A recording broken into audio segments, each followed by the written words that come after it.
right, you got a choice between strategy or culture. Which one wins? Well, according to David Frick, culture trumps strategy every time. Strategy is an idea, a concept, or a plan, but culture represents the people that execute the plan. I'm Coach John, and welcome to Business Wits Business Tips from our Better Business Results show. This is where guests share their best business tips for helping you achieve the results you want for your business. I'm all about helping business owners make the right moves. Make the right moves for your business, and you receive better business results. Today's guest is David Frick. David is the Chief Business Artist and Strategist for Success Ventures. He's also a great blog writer. It's also titled Success Ventures, and I get it every day in my email. It's a daily email blog. Anyway, let's hear what David has to say. Let's check out his tips, and I'll be back after the clip with a few action items. So if somebody wanted to start down this path themselves, and obviously we're going to give them some contact data and how to reach out to you before we get finished here, but what would your 3 business tips be for somebody watching this video that can begin to maybe achieve some similar type results? Yeah, the biggest tips that I would say is embracing diversity, and not just embracing it, but actively seeking diversity in age, in experience, in education, in background, in ethnicity, in religious beliefs, in everything, because the world is becoming our sales are becoming part of the global economy. We build customers and client relationships with all kinds of people that have all kinds of backgrounds, and we need to have connections with them. So we can't do that from a single mindset. So we need to go in search of, and absolutely. talk to, and meet with, and ask questions, and maybe even hire and bring on board people from more diverse backgrounds. Absolutely. And bring them into key leadership positions. And that also changes the leadership model from one of, I'm the boss, I'm the owner, I know everything, to I hired and surrounded myself with some great people. Each of you know incredible things. What can you contribute? And how can we all work together to make this thing happen? So a more inclusive management style. Yeah, that's a good way to put it. I like that. All right. Okay. So what's the next tip? The next one,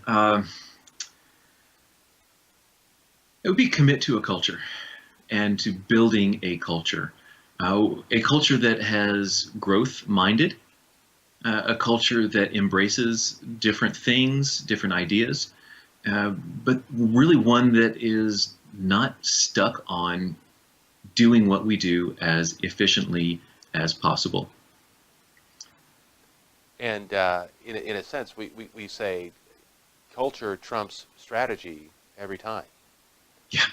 Right? A team of people with energy and passion make amazing things happen, even if they don't have the best, most brilliant strategy.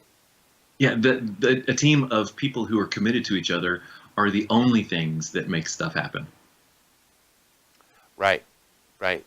So when you were talking about, and I'm going to shift back to your other thing about, giving more control to your team, to the leaders, Mm-hmm. right? So divesting control, giving them more opportunity.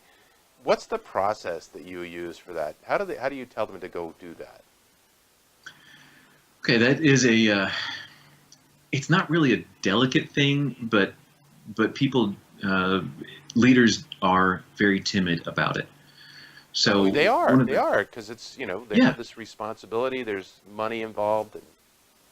There's also a lot of ego involved, a lot of personal investment, and a lot of education is still supporting this is the way that we do things. And so one of the ways that I help to bring that model or break that model is to show some new examples. I like to use a lot of books. Some of the authors that I often refer to are like Ken Blanchard, Seth Godin, and Simon Sinek. I like them all. And I use those because they have sold so many copies of their books.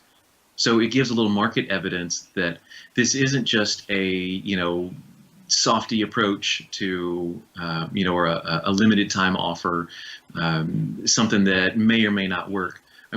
Some of these ideas are really huge. And when you have 20, 30 million copies that are sold, that does speak some volumes and gives it some credibility. So I work with some of those models with my teams and the leadership's teams that I'm working with. But really, I just focus on the humanity and treating people with respect, treating people with integrity. And when it comes down to it, I've had very few interactions where the owner of a company does not want to be treated the way that he or she treats their people. So sometimes it's just showing that, it's not the do as I say, not as I, or yeah, do as I say, not as I do. And they see, I have to just sometimes delicately hit them over the head with a sledgehammer that, is this working? Is this getting the results that you want? And I say that in a private conversation, and they tend to say, you know what, it's really not. Well, And that's when they great. start. Are you getting the results that you want? So if I'm a risk averse business owner, and there's a few of those out there, right? Could I take this control issue, because let's just say I have control issues, because a lot of business owners do. But I want to test this. Can I test this on like a project or some small thing instead of launching my whole business into this model?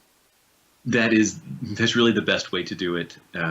It requires full commitment, but you can definitely do it within smaller constraints. So take a project, be 100% committed for that project. Yes. And then I can test. Yeah. Then we can test. A lot of the testing that we do is emotional testing. So we will ask people on the team. I worked with one client, and we had two different teams.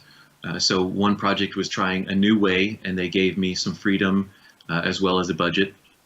And the people that were working on that project, some of them were also working on the traditional or the regular operations. At the end of a 3-month project, we just did a post assessment. How did things work? And all of their answers were more emotional about, I felt better about this project. I had more confidence in what I was doing or what I was contributing. So they were talking about their heart stuff. Well, and emotion drives behavior. Absolutely. That's been proven for eons. Yeah, and so one of the last questions on that survey was, which model would you rather work in? And they all said overwhelmingly, I would rather work in this new model, and I would rather take another project on and see if we can do better with the new model. All right. Well, so that gives them some direction, some tips. And okay, now you've heard David's tips: diversity, culture, and the golden rule. Empower your leaders. Scaling your business with a leadership team of one is limiting. Empower your leaders to create more opportunities for your business. Now here's some actions for you to consider to engage the tips that David shared. Number 1, identify one or more opportunities to enhance and embrace diversity. It's a global economy. Ideas count. Every idea counts. Number 2, build the right culture. Culture beats strategy every time. It's about the people. Number 3, remember and reward the golden rule. Treat people the way you want to be treated, and when your team exercises the golden rule, reward them. I'd really like your feedback. Scroll down right now and leave a comment.